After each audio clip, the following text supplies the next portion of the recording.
Pranakasha live stream.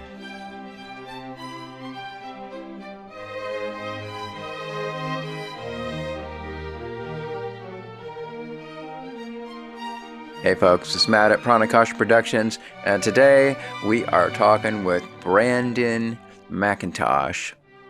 He's a friend of mine from quite a long time ago, who is probably Seattle's leading expert on the Sarod.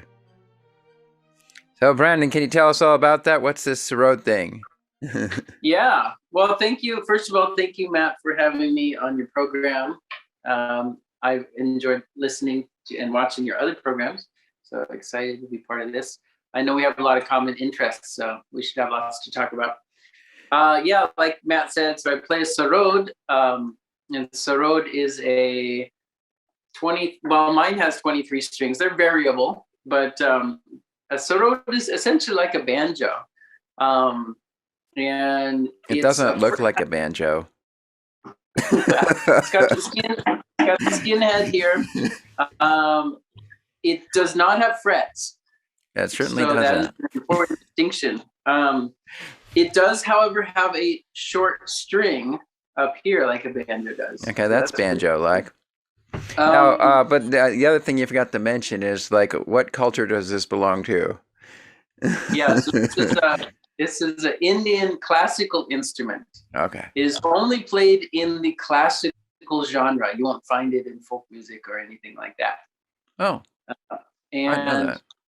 Yeah, so that's kind of interesting. Of course, nowadays people do some fusion, or they'll have a few interludes in a Bollywood piece here and there, but it is essentially designed for classical music specifically, and it's a difficult instrument, so it's not like a folk instrument where you can kind of just pick it up and just have at it. Like I said, it's got like about 23 strings, or at least mine does. They're variable numbers of strings, so it's got 3 sets of strings, and they all are stretched over this head. There are 4 melody strings, so you have these 4 strings. They're tuned to C, G, C, and F. And those are the ones that you play. The Sarod's kind of unique. You have to use the tip of your fingernail to press the string down. So,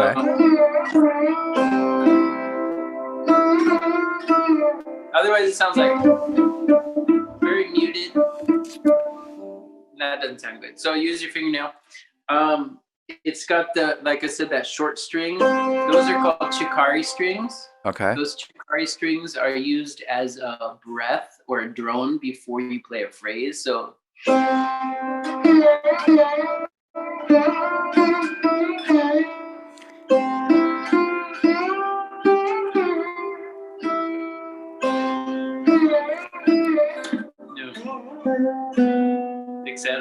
like that. They're also used in a rhythmic fashion in a section called jhala.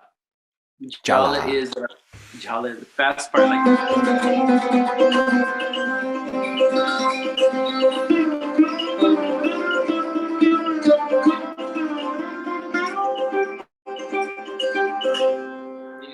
this. So that's pretty cool.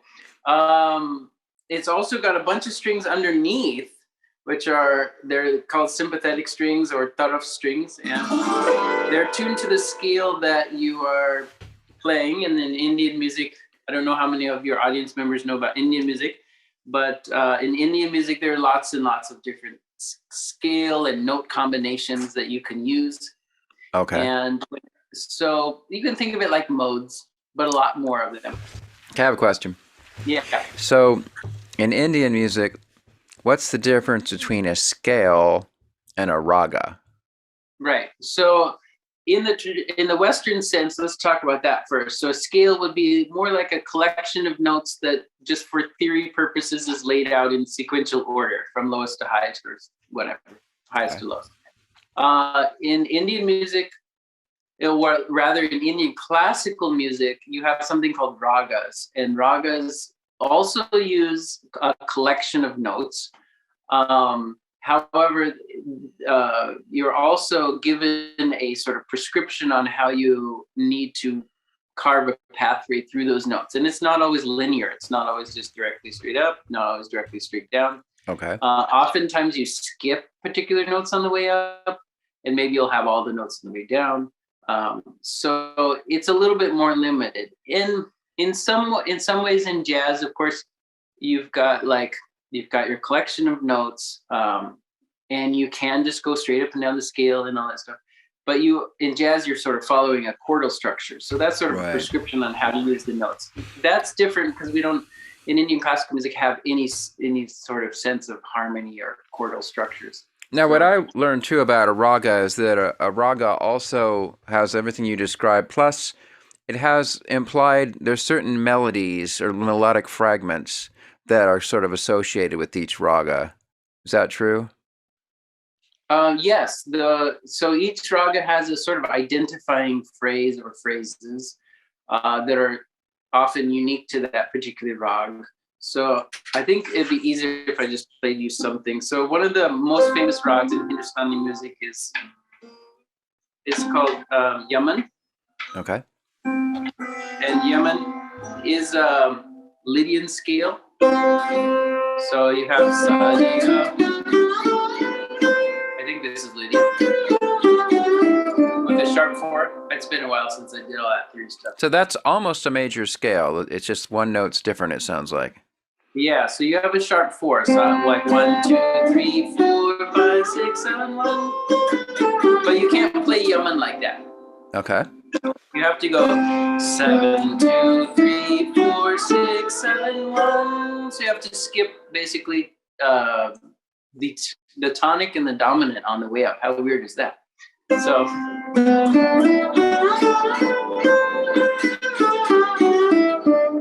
the identifying phrase in this rag is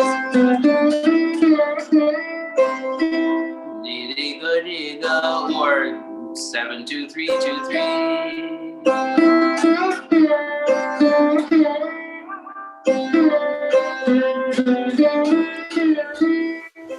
So when you just sang those syllables, are those literally just the numbers, or are they actually kind of like a do, re, mi, fa, sol, la, ti, do type of thing? They are directly, this is so weird, but they are directly related to or analogous to do, re, mi, fa, sol, la, ti, do. So sadi, ga, ma, pa, tha, ni, sa, do, re, mi, fa, sol, la, ti, do. Same exact thing. And the concept of scale degrees is the same in Indian music. This is why you can have fusions so easily. Because you have your sa, which is your do, and you can't really mess with do. Do is do. You can't have a flat or a sharp do. You have 2 rays, which means you have 2 second scale degrees. You have a flat one and you have a natural one. And then you have 2 third degrees, a flat one and a natural one. You have 2 fourth degrees, which would be a regular one and a sharp one. Oh, hold on a sec. Yeah. Do we lose the recording? So to sharp. Yeah, okay. Yeah. Sharp 4, yeah, it would be the same thing as a flat 5.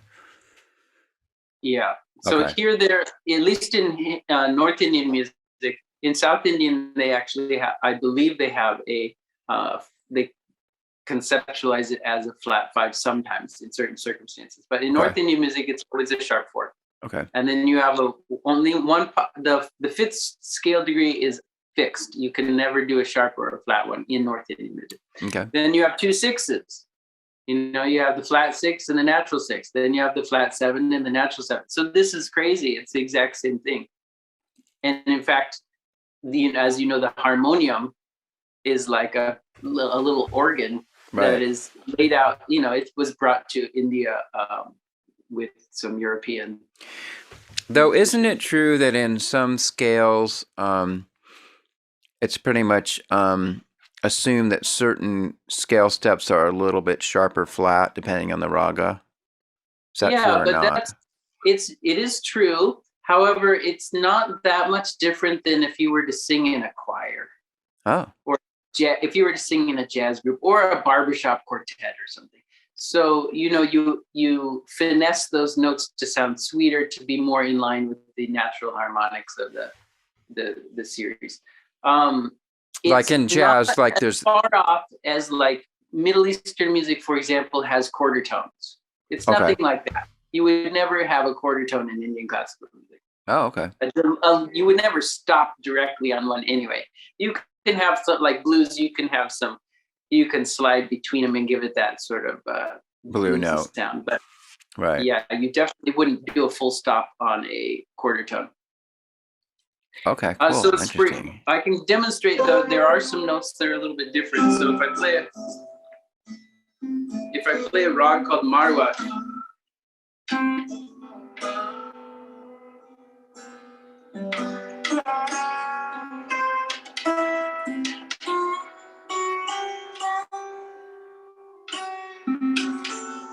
Okay, so if I play Marwa,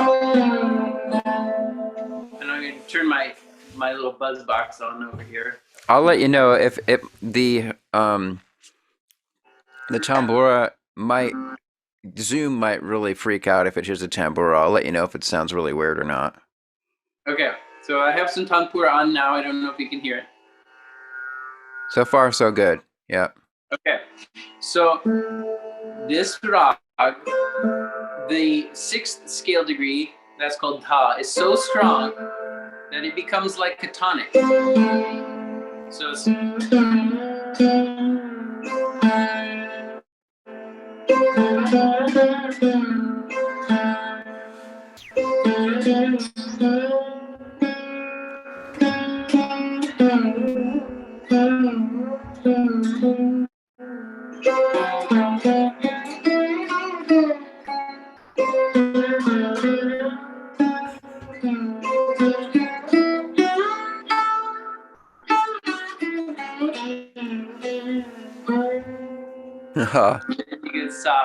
So that rag has like two versions of one of the note. There's a ya and there's a da da da. So right? What you're hearing though, this is 6, 7, flat 2, 3, sharp 4, 6, and then when you're done with the phrase, you go 6, 4, 3, 2, 1. This is actually the real tonic.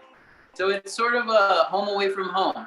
You know, Wow. It's like your secondary dominant, not a direct relation there, but you momentarily shift your tonic away to a different note. And because of that, then this is sa. So your flat re sounds like 3. It sounds like something like 1, 2, 3. Yeah, that. Really weird note.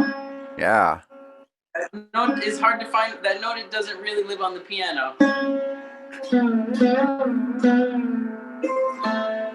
It's because it's it's derived from the 6th scale degree. So in that case, right, you're going to be a little bit in the heart when you use your just intonation. You're going to be pretty far away from your normal spot. One key thing about like when you said that you kind of have a secondary dominant, like in Western music, a lot of times in classical music, the composer will actually modulate to a different tonic, and they'll do it in such a way that a lot of times, if you're not careful, you don't even notice, and you just accept this is the new tonic, right?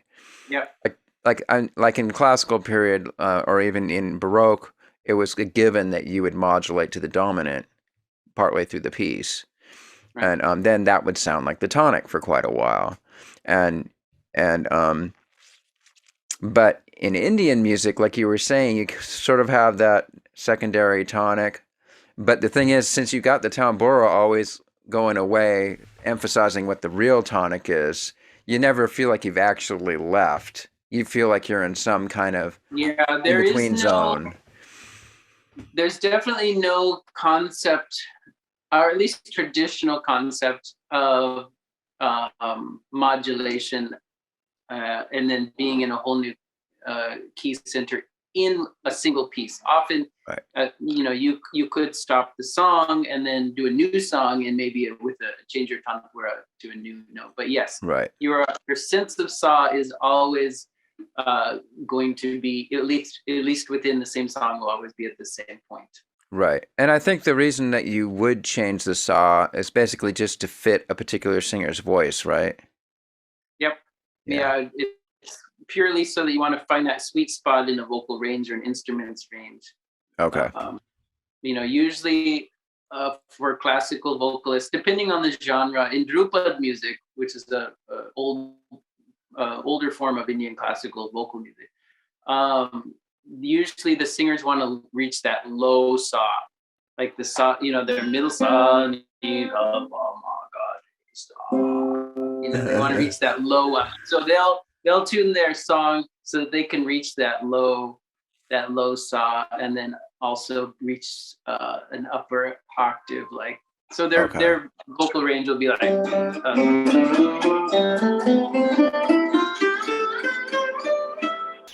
usually up to at least the mon. So they're looking for a 2 octaves and a fourth, but that's hard. In other genres like Khyal singing, I think people tend to go down to like the low so, do re mi fa so, and then they'll go up to the maybe high so they'll be in like try to get 2 octave range. Cool. Okay, well, so we just launched into a very technical discussion right off the bat. Since we're both musicians, we just went for it. But now I think we should back up a tad. I really want to know if you could tell us how in the world did a guy like you end up playing the Sarod? Yeah, well, like many kids in America, well, let me back up. So in my family, there is some tradition of people doing music. My grandfather was a pretty accomplished tuba player. Okay. Yeah, and he played he was in like the Air Force band and all kinds of stuff. He wasn't a professional in the sense that, yeah. I was in the Air Force. Oh, I was a staff sergeant in the Air Force Reserves. So there we go. Know about that. So yeah, he was in that, and he wasn't a professional musician in the sense that he didn't really make money performing music, but he was quite accomplished. And anyways, when band came around, the option to take band in 4th grade, I chose to play the drums. Okay. And so I started playing drums, and then middle school came around, and it was it was the grunge era, and music was cool in Seattle. It was happening then. What year was this? Oh God, sometime in the not mid 90s, early 90s, like beginning of the 90s. Okay. I remember I distinctly remember at the beginning of my middle school years, there was a band that played Pearl Jam Alive at the lunchtime cafeteria thing, and it blew my mind. I was like, wow, this is amazing. So that was the era. I was in bands and all that stuff, and then as the drummer, and okay. I picked up guitar along the way and all that stuff too. Okay. I started to get into cooler music. I started listening to the Beatles and Led Zeppelin and all that stuff. So those bands, as you know, got influenced by Indian. Yeah, well, and also, I mean, all the grunge bands were heavily influenced by the Beatles and Led Zeppelin. I mean, all those guys loved that music from what I know. Yeah. Yeah. I was also into like heavy metal music, like Megadeth and all that stuff. So those guys, What about really Van Halen? Come on, man. Well, I wasn't into Van Halen, but I remember Marty Friedman, who played played guitar for Megadeth. He was really into like Middle Eastern and Indian scales and stuff. Okay. So I gravitated toward those really droney songs like No Quarter from Led Zeppelin and Kashmir. Oh yeah, Kashmir, of course. I like all that Middle Eastern-y stuff that Megadeth did in some of their solo. Yeah, sorry. Do you know the trick to Kashmir? No. You have to tune your guitar. It's an alternate tuning. You have to set. You change the guitar tuning, and then it's way easier to play. And that's how he did it. Yeah. Okay, we'll have to do that offline. Yeah. So there was this band called the Tea Party. Unfortunate name now, but anyway, back then, they're from like I think Ontario or something, and okay, they used. It was kind of like inspired by Peter Gabriel type stuff. They used all these world instruments and stuff, and they had a Sarod on one of their CD-ROMs. They sort of demonstrated some of the instruments they used on one of their albums, And Okay. it just blew me away when I heard the Sarod. I was like, oh my God, this is amazing. I gotta find one of these things. And I went to like Tower Records back when they had Tower Records, and Mm-hmm. I just looked in the India section. I didn't even know really what I was looking for, and I found a picture of a person with that instrument, and it turned out to be Ustad Ali Akbar Khan Sahib, Right. I was gonna say, yeah. a fabulous sarod player. Right.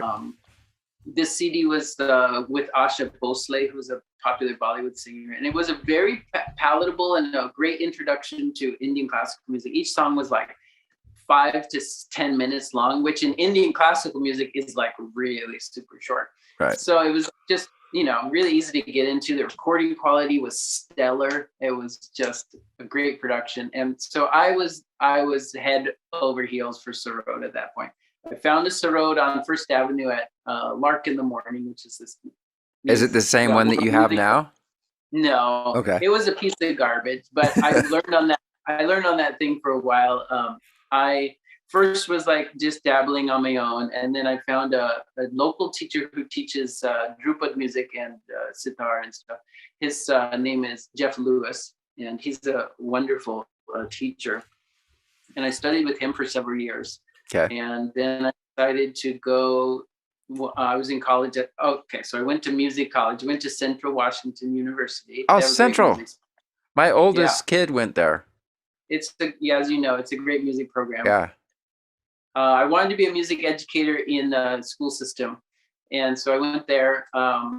Anyway, so I studied abroad for a semester in Calcutta, and got to meet my future teacher and all that stuff. So I ended up connecting with him. He said, he was very practical. Go back, finish your degree, and then come back to Calcutta. So I went back to Central. I did a course in Bengali and all that stuff. And then I moved to Calcutta. I lived there for 2 years, and I taught at the Calcutta School of Music, which is kind of like a conservatory type music school. And when you taught there, did everybody speak English, or did you need to speak Hindi or whatever? Everybody wants to practice their English, of course. So I did speak pretty good Bangla. I learned quite a bit. But a lot of people spoke English. And as you know, like that was the seat of the British Raj, was in the East India Trading Company's headquarters and all that stuff. Right. So a lot of British influence there. And so, India, English is the unofficicial language of India anyway. Okay. So I thought it was the official language. I thought English and Hindi were. It's Hindi, of course, but a lot of people speak English in India. I don't know. Right. I heard what somebody told me is like English is the official language of business in India. Does that make sense? Yeah. Well, there's so many languages in India. I mean, you have 15 main languages, and then you have hundreds of dialects. And there's a real divide between North and South, because there's very strong cultures in all parts of the country, but especially South India. So it was, I'm not sure, I can't remember what the exact reason was why Hindi was chosen as the yeah, I heard. But that's not real popular in South India. In the South, right? Hindi is kind of the North Indian language, yeah. Yeah. Because isn't it Urdu much more popular in the South? No, Urdu is over in the Pakistan side. Oh, okay. I got that mixed up. The west part of India would be, the closer you get to Pakistan, you'll speak Urdu in that region. Or is it, how about Tamil? Tamil is in South India. And that's also spoken in like Chennai and areas like that. And then also Tamil Nadu, which is another country off to the side of India. Right. Okay. Yeah. And so my guru in Calcutta is Pandit Buddhadev Dasgupta, and he was just an amazing musician. He received, of course, all the highest honors in India and everything. But he was also a top-ranking engineer in India. He was a brilliant man. Wow. And he was very practical. A lot of times you'll study with a guru in India and it will be all pomp and circumstance and, a lot of, rituals and everything. And he is just very practical guy. He's just he would teach you. Yeah, he was so giving. He would just teach whatever he had, and really brilliant man. Now, what I heard jargon in the old days, like if you wanted to be a musician in India, you had to devote your whole life to it and practice like 12 hours a day to get good enough to do it. So like when you were there, were you practicing that much? I did practice a lot. I really did. I don't think it's practical to practice 12 hours a day. I'm not sure how you would do that. But as a musician, you're thinking about music 12 hours a day, whether you're practicing or not. Right. So, and I probably do that right now. But yeah, I did practice my Sarod a lot, especially at that time. Of course, if your guru was also an engineer, he obviously spent some time studying engineering. Yeah. Along with learning Sarod. Yep. I think a lot of that is the mystique that is surrounding Indian culture in general. Okay. Obviously, people have put in prodigious amounts of hours practicing, but there's a lot of stories about people tying their head to the ceiling fan, so when they were practicing, they fall asleep, they would wake up and keep practicing. All that type of stuff. And I haven't heard that one before. That's good. Yeah. I'll have to remember that. I'm not sure how effective your practice would be if you were nearly unconscious, but yeah. Wow. But I would imagine that also in let's say European classical music, that would probably have been the case back in the day when you were in a way, being a musician was largely a lineage that it was in your family line, like Mozart's father's Kapellmeister. Right. Yeah.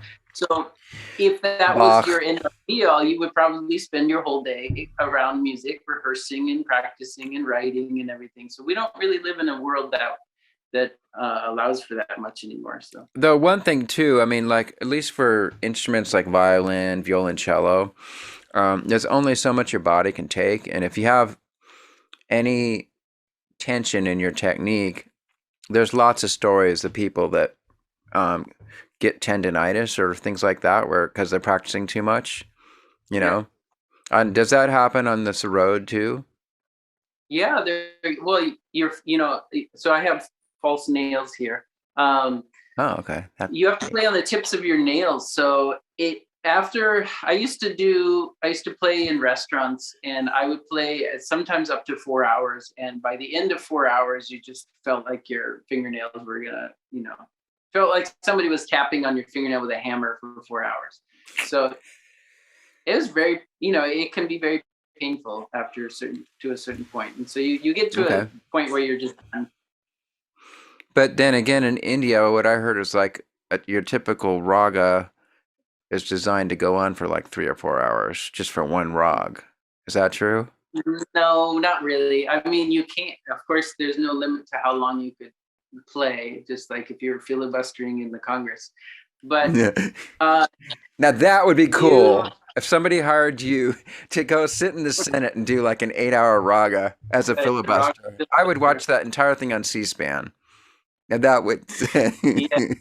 I'm there. Of course, people have done stuff like that, but your typical, and I say this with a grain of salt now because times are changing now, but I'd say 50 years ago at least, the typical performance would be one rag for about an hour. That would be your opening rag. You'd sort of pick a rag and you play for an hour or so.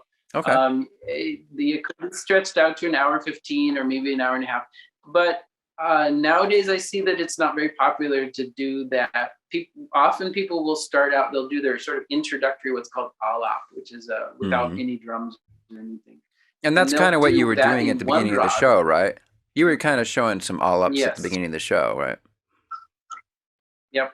Yeah. So they'll do that sort of alap thing in one rag, and then when the tabla comes in, they switch to a related rag, and they'll do their composition with that, because I think people's attention span for music now is maybe it seems to be that's the trend or not everybody does that, but I've seen it. It's sort of trending now for people to do that. So interesting. I don't know. You know, it's evolving.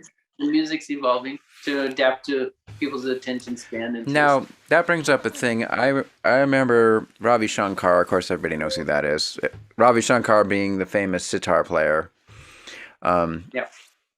I remember he did this thing, which was supposedly really radical, where like you're in the middle of a rag and he's in the middle part, the madhya part of the rag, and then suddenly he switches to a different rag. Have you ever heard of that? Mm-hmm. And that was supposedly, there was a special name for that, right? He did all kinds of creative stuff. He when he would play for Western audiences back in the 60s, he often would start with the fast ending section.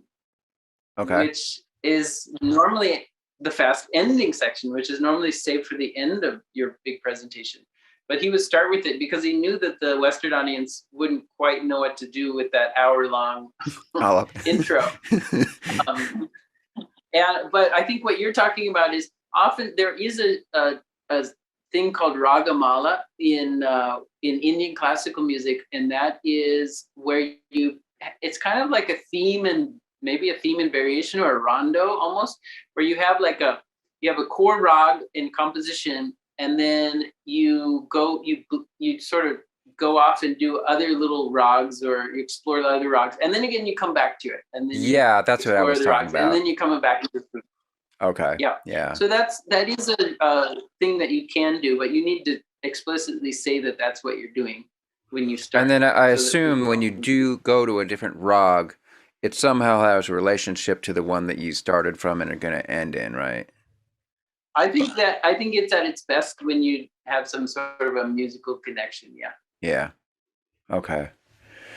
All right. I took you off the track again because we were actually talking about how you became a Sarod player. So basically, so after heavy metal was your gateway to the Sarod. Sounds like. Yeah. Right.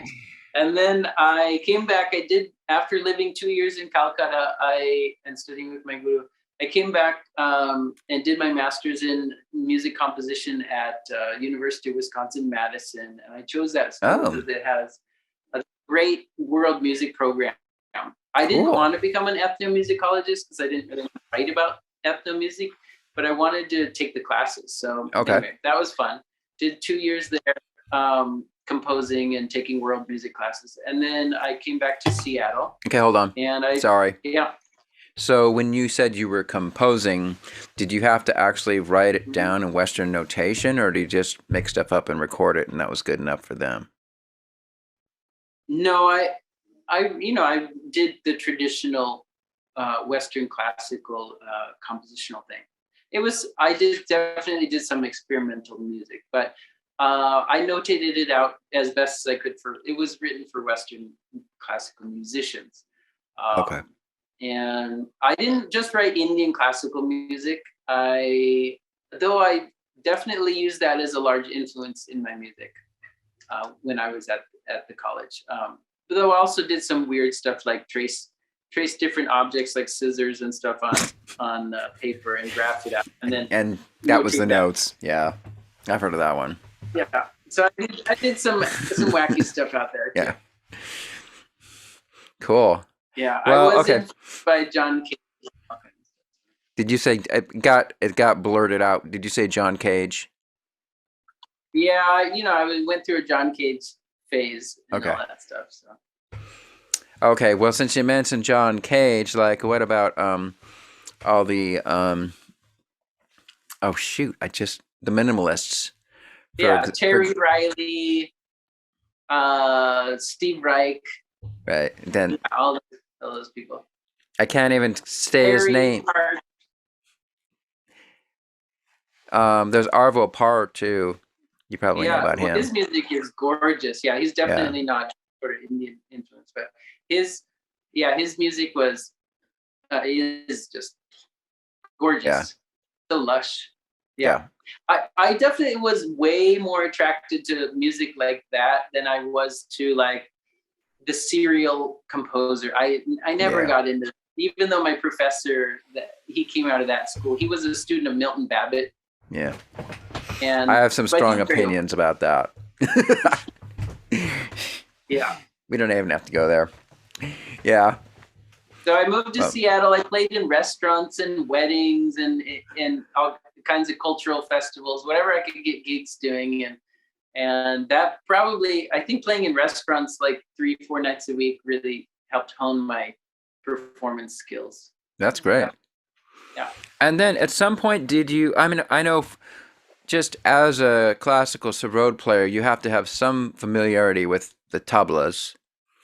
Did you ever? Yeah, you have a pretty good, you don't have to be able to play the tabla, but you have to have a good influence. I mean, you have to have a good understanding of what's called teka.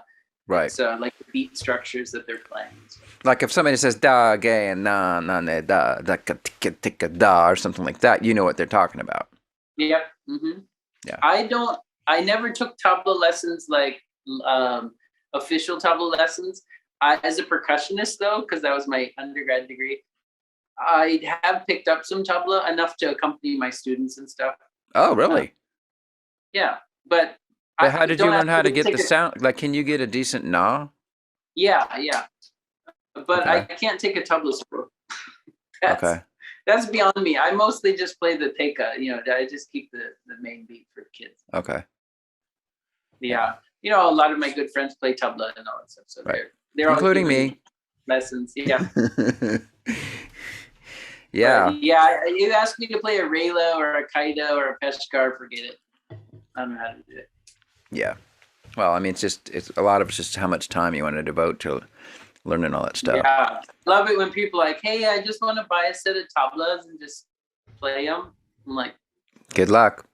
Why don't you just play some bongos? Yeah. Yeah, that's cool. So have you, did you ever think about going back to your roots and like picking up an electric guitar and try to make it sound like a sarod? Well, funny you said that. What I do now is I founded a school called Seattle Raga Institute, and right now I teach about 110 or 15 kids. Wow. Indian classical music, and most of them are learning on the piano or the guitar. So I developed a way to teach the music on those instruments, and not too dissimilar from how you do it on the harmonium, or how you play it on a vina. Vina is a fretted instrument. Mm-hmm. So that's what we do. I do have some sarod students, but it's kids don't really want to. Most kids aren't gonna want to do the sarod. They want to. Right. They see guitar and Instagram and piano and all that stuff, so they want to play that. So are they playing a classical guitar or electric? There's some electric guitar, but mostly we do steel string acoustic guitars. Okay. Nylon strings if the kids are starting out, just to make it easy on their fingers. My friend Josh Humphrey, he makes guitars, and he's a luthier, and he is now making raga guitars, which have all the sympathetic strings, all these extra small strings to do the rhythms and stuff. And they're just amazing. I wish I had mine here. I lent it to a student. Wow. How about fretless bass? You got any of those kids? Well, Phil Georges. Aha, I know Phil. I don't have any students now, but Phil Georges, he plays in our sort of fusiony Cuban Indian classical band. And so he's doing all kinds of stuff. Hold on. What's the name of that band? I know it and I can't pull it out. Anjuman. Anjuman. You guys have been together for like a decade now, right? Yeah. We're working. We're in the studio right now, finishing up our second album. 10 years cool. after the first one. Nice. Yeah. So, does your music school have a website? Yeah, Seattle Raga Institute. Link in the description. .com. So that's RAGA for Raga. And where is it? We don't have a physical location, but all of us are in Sammamish. When I say us, I have a lot of the high schoolers now teaching like the beginning students. So we've got about 15 employees now in the school. Wow. Yeah. How long has this been going on? Wow, I didn't even know about any of this.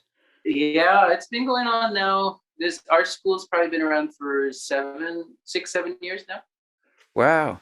And is it? I assume it's a combination of Westerners and Indian students. It is all Indian students at this point. Okay. There have been some people who are non-Indian who wanted to take lessons, but it tends to be adults. Okay.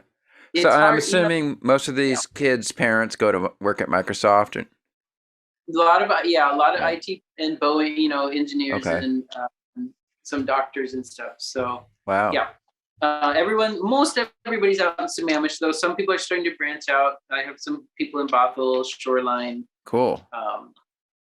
Yeah. Okay, here's one for you. When I went to India once, a long time ago. I spent some time at Ganeshpuri Ashram, which is a small village outside of Mumbai. And I think it was 2002 or 2003. And when I got back, I was already like, dang it, now I'm back in America and I already miss India. Yeah. I'd only been there for like 11 days and I already wished I was back there. But then somehow somebody told me about the Hare Krishna Center on the plateau of right up there. So I went, and they were having a huge feast and all kinds of chanting, and it was a big festival. And I was like, I was back in India again. Yeah, everybody was Indian. Women were all wearing saris, and they were all beautiful. There was flowers everywhere, and it was just like this great thing. So here's my question. So you obviously know where that is. Do you ever get gigs at a place like that where they ask you to come and play? Yeah, I have performed there several times, and yeah, I before the pandemic, I played with Kuntal Roy, who's a fabulous tabla player from Calcutta, who comes and lives with us for a couple months. Great. So yeah, we played there, and I played other temples and stuff. Yeah. That's cool. Yeah, those festivals are really fun, though. I haven't played at one of the festivals. There's so many people during those festival times, but the festivals are fun. I can't imagine. They are so generous. They provide so much food. Right, and it's all really good. It's a blast. There's so many people there. That's neat. Wow. Yeah, Sammamish is a great place to live if you're wanting your kids to learn Indian music or learn all that stuff. That's why we moved to Sammamish. My wife's from India, and our son Rishabh. We were living in Seattle. I didn't want him to be like the only kid who looked Indian at the school. Wow, that's great.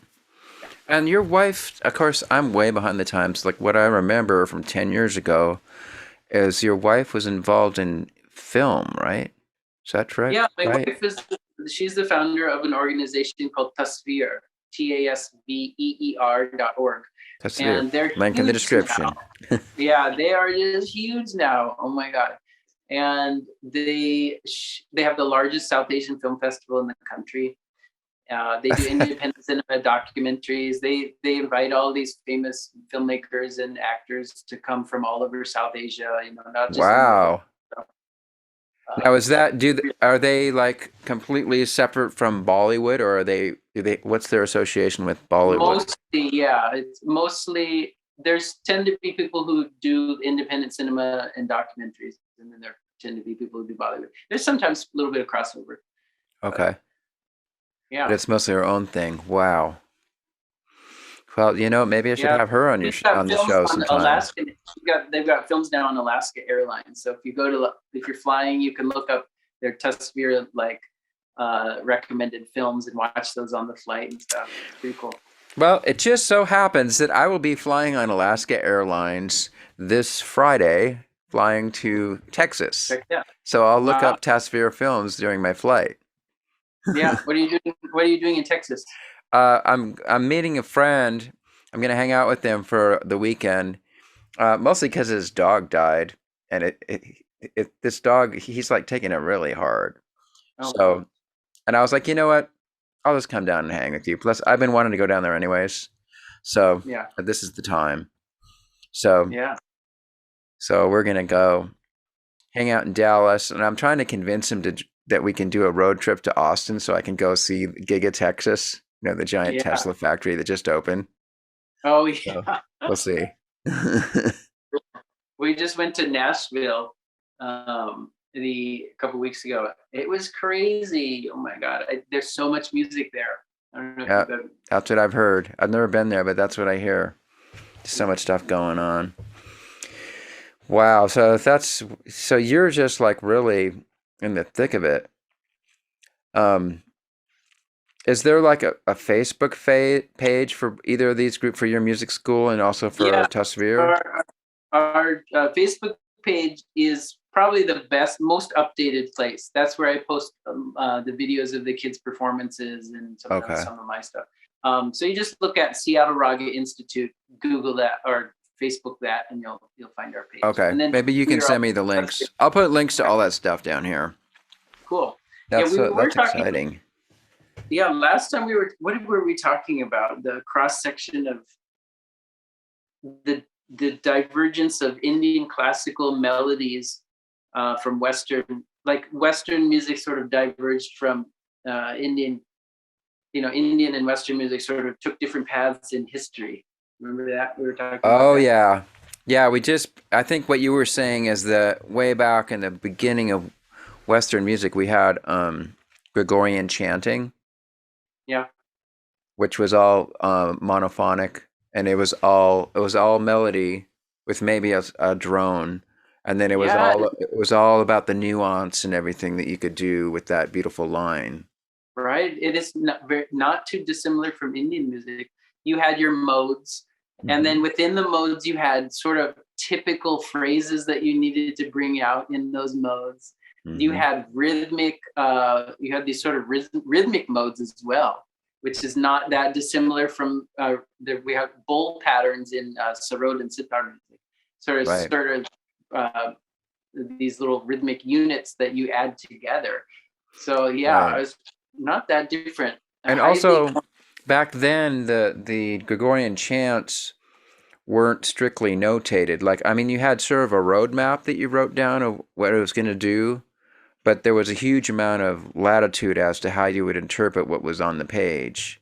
Yeah. So yeah. Yeah. Same. Yeah. So I think as the music in Western Europe tended to then get more complex harmonically. Right. Indian music, you have Indian music over here. That music is probably large. There isn't a written history, but it probably largely evolved, becoming more and more complicated melodically, right? Because it wasn't constrained by harmony. But it makes sense when you have some complex harmonies. You can't have a bunch of people doing all kinds of crazy orientations and all at the same time because it doesn't gel. And it's not like it suddenly became harmony either. It was like we had the Gregorian chant, but then some point, and I don't remember when or if anybody knows, they got the idea of trying to do two lines at the same time. Yeah. One of my absolute favorite and most influential composers is Perrotin. Perrotin was this guy who came out of the Notre Dame school. I think he was in 13th century. And wow, I never even heard of him. Right at the Advent where you were no longer doing parallel, you weren't doing parallel chant. You had this organum, and then you had like the lines. You composed new music on top of it. He was one of the first people to compose multiple lines on top of a plain, a chant. It was pretty cool. And they would take this chant, and it would be like a Kyrie or some popular chant, and they would stretch it out so long that you literally couldn't recognize it anymore. So like each word in Kyrie would be like, one is viderum omnes, so it's like V, and go on for a minute, and then day, day, and when that note would change, it's like the whole harmony, the whole feeling of it changes. And with the new consonant, they had V and then day. Oh my God, you got to listen to this stuff. It's so crazy. Viderum omnes or Alleluia Nativitas. These pieces just blew my mind. And it's so Indian in a lot of ways. You have the drone, you have that long chant underneath it, and then you have these sort of modal singing above it. So cool. Yeah. It's really interesting. Now, one thing that's also very much a part of Indian music now that's very not in Western classical is the idea of you have a rhythmic cycle that's very strict, right? Right. Yeah. Like, there's going to be, like in Tintal, there's going to be 16 beats, and after 16 beats, you land back on the start of that cycle. Right. This is an interesting topic. And that is not the case at all in Western classical music. Nope. Not the slightest. The closest thing we have to that is basically pop, where you've got rock songs and stuff where there's a definite beat happening that everybody can basically, so you can dance to it, But in Indian music, of course, we have that framework, but then within the framework of Indian music, they do all these crazy things. And sometimes the point is to try to mask the framework, like get so far that you can't tell where it is, but then suddenly you land back right in the beginning of it and you're like, oh, that was cool. Yeah. So maybe a good beginning point to talk about this rhythmic topic is talking about the difference between 3/4 and 6/8. Okay. So, as your audience may know, you have a 6/8 time signature and you have a 3/4 time signature. Right. And they're effectively very different. They're similar because they have the same number of quarter notes or whatever, but they are different in the way that you're supposed to interpret them. Like the feeling within the meter is sort of integral to the time signatures, right? Right. Like what's the difference between 2/4 and 4/4 or cut time? These are all essentially the same thing, but it's how you are supposed to bring it out. Maybe you can talk about this better than I can. Okay. So actually you kind of threw in a counterexample to what I just said. Whereas one example where the rhythmic timing is pretty strict is, for example, in a minuet in 3/4. That's pretty. It's going to have that swing going through the whole thing, and everything lines up, and likely it's all going to be 8-bar phrases and stuff. So there's a case, but what happens, like a lot of times in a 4/4 piece, like even in Mozart, Bach, and Beethoven, you're like, okay, we're in 4/4. Most of the time, it's going to be 4-bar, 8-bar phrases, right? But the composer is free to throw in 7-bar phrase, or they can shift it so that beat 3 feels like beat 1, and then shift it back to beat 1 feels like beat 1 again. Composers will do that, and nobody cares, right? Nobody even notices most of the time. Did that happen in like Baroque and all that? Oh. Bach, Vivaldi, all those guys did stuff like that, and it was fine.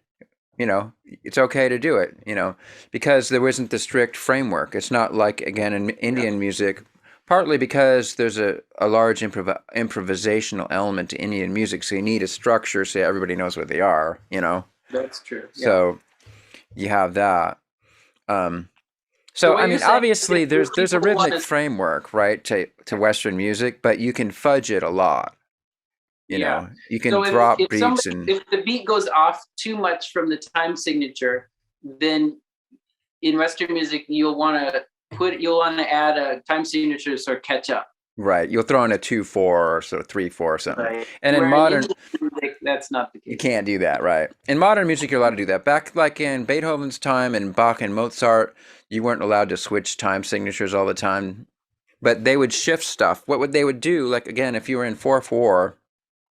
It's very common partway through the piece to shift it where you're landing on beat 3 instead of beat 1.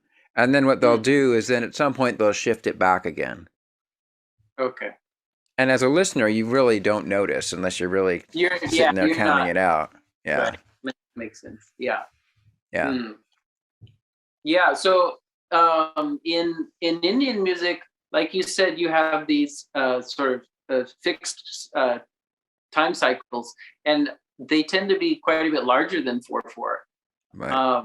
You can have a 4/4, which is called keherwa, which is this particular beat that's mostly used in light music, like folk music and light songs. But the larger one that's the most common is actually a 16 beat, which is like, you can think of it almost like 4 four bars of four. Right. However, the difference between if you were in Western music and you did four bars of four, you would in some ways kind of expect the music to align every four. Unless you're doing jazz or something. But so in Indian music, you only really need to align back at the beginning of 16. And it gets boring if you just go along with that four, because you don't have harmony to make stuff interesting. You don't have all the other. So you have to use these complex additive rhythms. If you actually wrote it out in Western music, you'd have like 5/8, and then a 6/8 bar, and then a 2/4, and then you have to all add up to 16, and then you land. Sometimes you don't even land on 16. You go past the bar, and then you wait for the next cycle, and then again you hit. Oh, I didn't know you could do that. Oh, well, of course, I mean, teen tal has a sort of ebb and flow built into it, from the da din din da da din din da da tin tin ta ta tin tin ta. Right, it's your AABA form. Right, yeah, it's got that third section that's supposed to have less emphasis, so that you can come back for your grand finale. Yeah, you can hear. Well, most importantly, you can hear where the hell you are. Right. Within that cycle. So. Yeah, very interesting. Really complicated rhythms too. They're like rhythmic cycles. So teen tal, of course, is 4/4/4/4, but there's like 12, which is din din dhage tarikita tunna katta dhage tarikita dinna din din dhage tarikita tunna katta dhage tarikita dinna 1 2 3 4 5 6 7 8 9 10 11 12. How weird is that one? That's cool. One I'm working on with my students now is called Kalavati tal, and it's called a 9.5 beat tal, and that's din tarikita dinna tunna katta ditina din tarikita dinna tunna katta ditina din tarikita dinna tunna katta ditina, and the song is sa ni re ni pa ga pa ni sa ni re ni pa ga pa ni sa ni re ni pa ga pa ni sa. So you said that was 9.5? 9.5. So it's like 4. So it's 19. So din tarikita dinna tunna katta is kind of like 1 2 3 4 5 6 7 8. Then it's a 3/8 bar. Got the 1 2 3 4 5 6 7 8. 1 2 3 1 2 3 4 5 6 7 8. 1 2 3 1. Okay. Yes. Yeah, that's cool. Yeah, so there's all kinds of fun rhythmic cycles that you can use. That's obviously not a very common one. That would be hard to jam in for a long time. But there's everything. There's anything from like 4 up to 16. Wow. And then, of course, I mean, there's a lot of cool ones. Like even the 7-beat one is cool. Yeah, that one's so weird too, because that starts on like a tin na din na din na tin tin na. How weird is that? It's almost like a clave. When you're having clave music, you have the ta ta ta ta, or the opposite, which you start on the rest ta ta rest. Yeah. That's always fun when you start on a rest note. Yeah. So like you're saying that Rupak tal is tin tin na din na din na tin tin na din na din na tin tin na taka da taka da. So as an audience member, probably being a Westerner, listening to that must be you probably could go through the whole concert not really understanding that rest stroke is the beginning. Is actually the first beat of the cycle. So, okay, bringing it back to grunge. So the cool thing is, if you listen to Soundgarden, they have some pretty cool songs that are in complex beat patterns. Are you sponsored by Soundgarden? Well, Matt Cameron's wife plays in my orchestra sometimes, April. And they also live pretty close to me. They live in Woodway. So, yeah. By the way, he is a fantastic drummer. Oh, yeah. Amazing. Yeah. So if you go back and listen to some Soundgarden songs and try and figure it out, you're like, this isn't 4/4. What the heck is it? A lot of it's in 5, some's in 7. I think there's a couple in 11. And these are all pop top 40 songs. And like, whoa, that's don't you love it when you find those gems where it's like they somehow are able to do it in such a way that you don't even know that you're like listening to something that's should Really be sophisticated. Yeah. Yeah. Love that. I Yeah. always like Money, by Pink Floyd. Yeah. That's so cool. Yeah. Yeah. I'm Yeah. sure there's a ton of other examples. Speaking of that, that one Led Zeppelin thing, what's that one Led Zeppelin song where it goes off the beat? Oh yeah. Yeah. And then they repeat it again. That's that jump bump, isn't that dun dun dun dun dun? Da da da da da da da da da da da da da. Right, yeah, that one. Oh my god. Da da da. Yeah. The school that I went to for 2 years, it was called Northwest School for the Arts, Humanities, and Environment. That half the kids would sit in the hallway in between classes or at lunch playing Led Zeppelin on their acoustic guitars. And that was one of the songs they'd always play. Yeah. That one always messed me up on drums. Yeah. Because I think it's to a 4-beat drum pattern, right? And you just hold your own and it all works out. That's the thing is it's like they somehow did the opposite. Boom, ba ba ba da dum, da da da da da da da da da da da da da. Right. I already messed myself up, but I at least got. That's the genius is how to make something that's actually in 4/4 sound absolutely offbeat. You're like, this has got some crazy time signature. Yeah. Yeah, that's wild. I was always really attracted to the music of like Bulgaria and stuff because they have just phenomenal, complex, compound, time signature stuff. I always just thought that stuff was so cool. How do they do that? Is it all oral or do they write it down? No, I don't. I never studied it, but I just liked listening to it. I'm not sure how they do it. Okay. If it's not written down, they probably are figuring it out, counting it on their fingers or something like that. Probably some way they teach it. Yeah. Interesting. Wow. So, so before we wrap it up, Brandon wrote a piece that Octava Chamber Orchestra will be performing soon. And it's currently called In 11, but I forgot. I was going to try to encourage you to come up with a better name. Oh, okay. Yeah, that's not actually the title. I just tried to put it in the top. It happens to be in an 11-beat rhythmic cycle called Charukashi. But yeah. Okay. I like the Charukashi. So right now it's called In 11 in Charukashi Rag. Yeah. So I'll give it something spicy. Yeah, something cool. A little masala to it. So it's basically you took a Charukashi rag. Now, is this a standard raga melody that you used, or did you compose your own for this piece? It's a combination. I took the initial melody and then I composed a bunch of new variations and different things on top of it. So it is a traditional. That one bar phrase of it, that the first 11 beats is a typical composition. Could we? Is it possible to demonstrate? Sure. Yeah. We've done a lot of talking. We got to hear some. Get when the rubber meets the road here. Yeah. So this rag is, like you said, called Charukashi, and it's actually an importation from South Indian classical music, from Carnatic music, and it's a beautiful scale because as a Westerner, you're used to listening to major and minor scales, right? Mm-hmm. But this one has a combination of major and minor. So the bottom tetrachord is sa, de, ga, ma, and the upper tetrachord is ha, ga, ni, sa. So you have that combination of major and minor.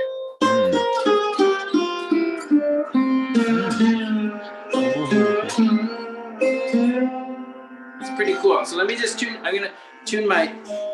So that would land it squarely in the 19th century romantic tradition, where when you just keep going back and forth between major and minor. Brahms, Mendelssohn, all those guys love to do that. Tchaikovsky. I didn't know that. You have to send me some pieces. Yeah. To listen to. Okay, so we have.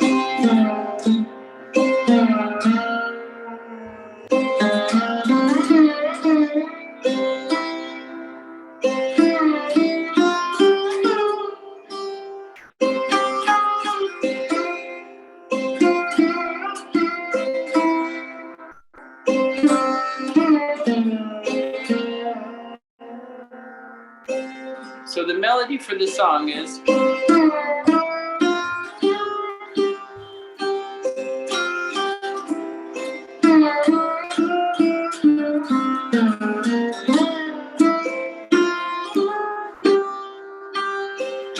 I'll point out where the 1 is. Okay. We're in 11. 1, 2, 3, and 4, 5, and 6, and 7, and 8, 11.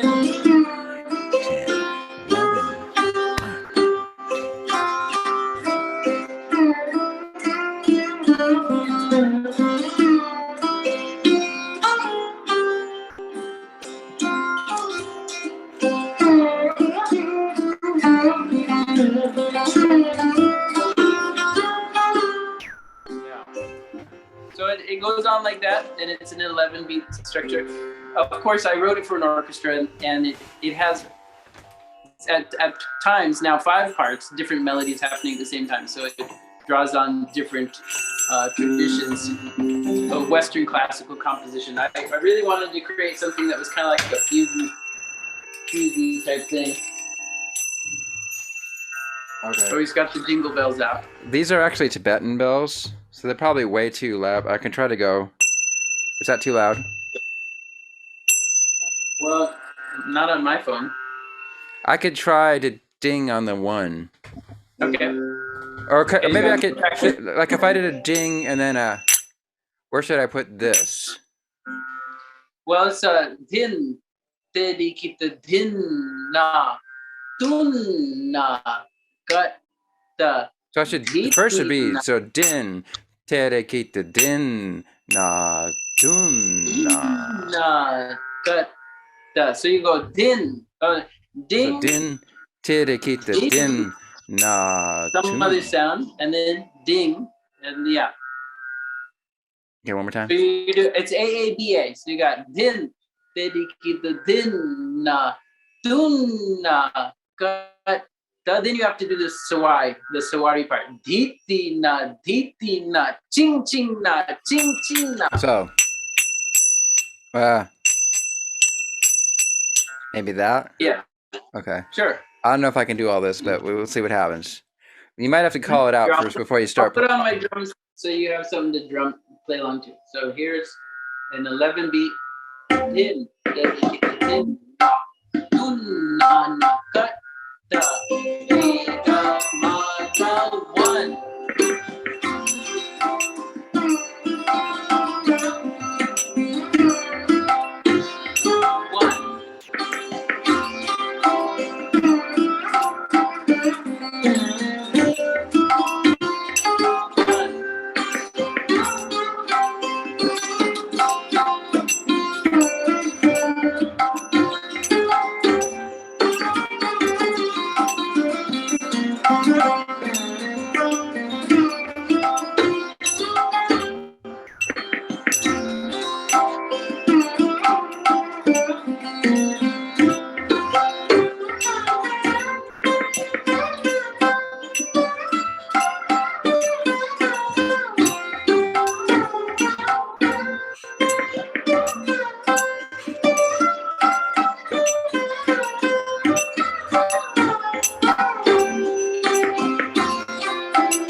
That was fun.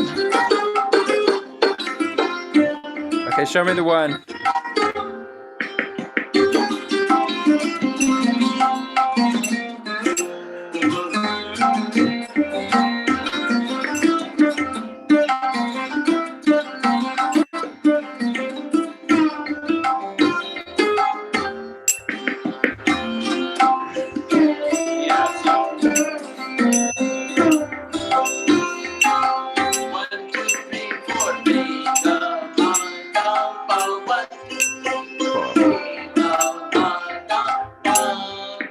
So that was the example of a T-high.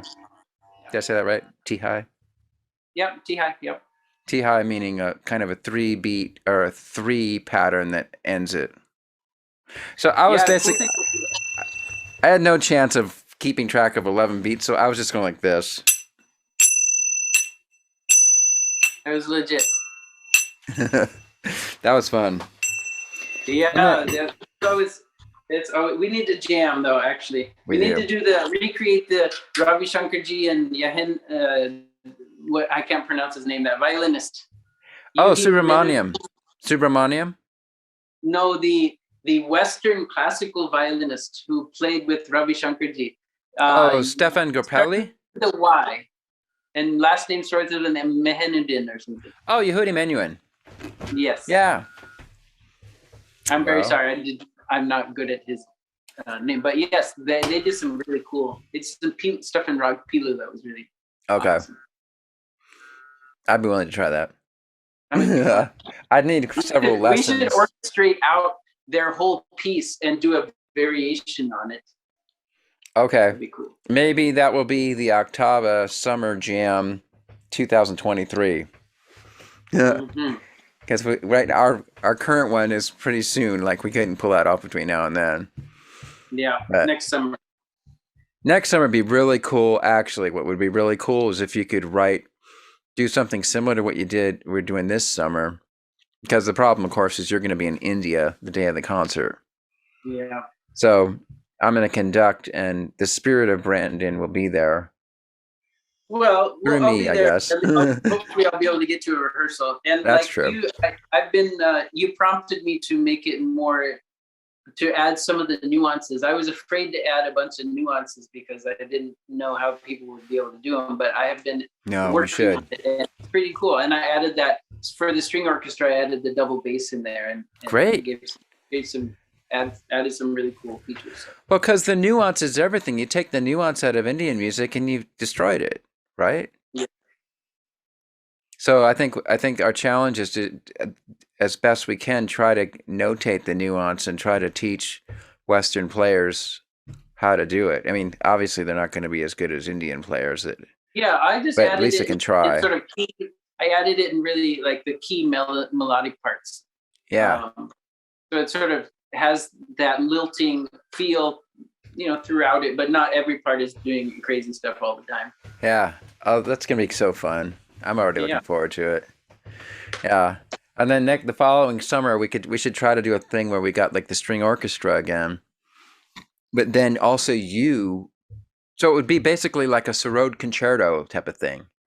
Like how Ravi Shankar did his his concerto for sitar and orchestra. There is a Sarod concerto that a guru bhai, that means like another guy who's about my age who studied with my teacher. He's in London, and his name is Somik Dutta. Oh my God, he's like such an amazing Sarod player.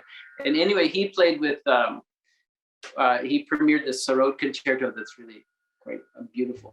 And it has been composed out there. So. I'm already getting ideas. Like what you could do. I even did this in my clarinet concerto. I did a spot in the last movement where I tried to get the orchestra to imitate the sound of the tablas. And it didn't sound anything like tablas, but it ended up sounding super cool, whatever it was. Yeah. But you could do that too. You could try, either you could actually have tablas, or you could try to have a percussion section basically do a tabla teka, and make tabla sort of type of sounds as an orchestra. Yeah, or you could even have really fun. You could have a tabla sort of playing along as well as a sort of Sarod and tabla concerto. Yeah, of course. Then you, of course, need a tabla player that's good enough to play with you. But if you can find somebody, there are several locally who are very good. So. Okay. Yeah, we should. That should be a goal for 2023. That would be super cool. Mm-hmm. Yeah. I like it. Wild. All right, we better wrap it up because we're almost at the 90-minute mark. Okay. As usual. So, for your grand parting remarks, again, everybody remember there's a bunch of links in the description for all the cool stuff that's available to us via Brandon. And now I forgot what your wife's name is. My wife's name is Rita Meher. Rita, right? Rita. Okay. Yeah. So, and that was Tasvir Films, right? Tasvir. Tasvir.org. Yeah, Tasvir what? Tasvir means picture. Tasvir Pictures. You know what? I remember now. Well, the organization is just called Tasvir, and then the website is tasvir.org. Tasvir.org. We'll put it down there. Now I remember, I actually had one of her posters that I used to have up in my cubicle back in the days when people had cubicles and didn't work from home at work. And I used to look at it when I was like working on my computer. So, great. All right. Well, Brandon, thank you so much. This has been really interesting. Yeah. So, I'll just have to say namaskar. Do you prefer namaskar or namaste? Namaste. Okay, I have a joke for you. What did the hippies say when you told him he needs to leave because he's overstayed his welcome? Let's see. Namaste. Yes. Nah, must stay. Yeah. Yeah, that's a dad good. Joke. Yeah. Very good. Well, namaste. Namaskar. Until next time. Yeah. Adios. Adios, amigo.